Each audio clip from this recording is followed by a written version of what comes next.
Вече сме в навечерието на ноември и това е може би единота ми си е баш последния работен месец в годината.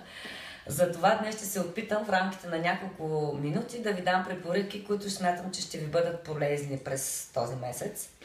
Разбира се, ще се фокусирам най-вече върху темите за работата и за любовта, които естествено вълнуват всички.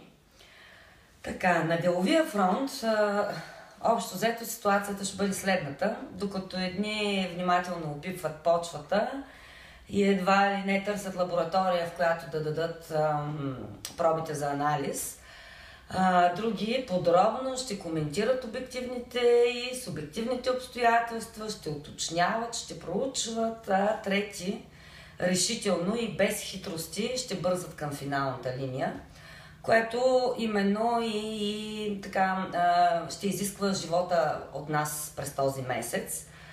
Нека това не ви заблуждава обаче, защото успехът всъщност ще съпътства не тези, които действат бързо, а тези, които действат правилно и най-важното качествено.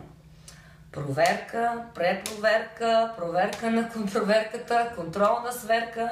Това са ви трите ключа към успеха. А малкото тайно ключе към големия таен успех – дипломацията. Ако не разполагате с ментална и дипломатическа гъвкавост и предпочитате обикновената истина, може да се изправите пред редица предизвикателства и дори в някои случаи болезнени провали точно в края на годината. Така че внимавайте. В любовните взаимоотношения, където през предходните месеци слушахме до втръсване плочата на всички възможни обвинения, предателства, разочарования и на воля си разоравахме през душите един на друг, сега би следвало най-после всичко да е спокойно. Проблеми ще имат по-скоро тези, които са си кротували и са потискали негодованието си поради желанието да поддържат постоянна и равномерна температура в условията, така да го кажем, на един действащ вулкан. И рутината и бита, както знаем, са способни да удавят всяка страст, така че не чакайте чувствата да умрат заради липса на емоции.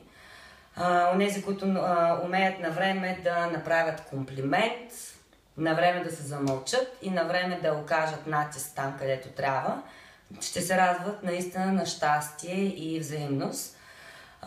Също така, искам да ви обърна внимание, че думите ще бъдат не по-малко важни от делата и не пестете нито похвалите, нито горещите признания. Хората, които през предходните месеци са преминали през тежки разочарования и разриви, може би е време да умият тъгата от себе си и да се опитат да влязат в бъдещето си с облекчен товар от раменете си. Желая ви успех и чао!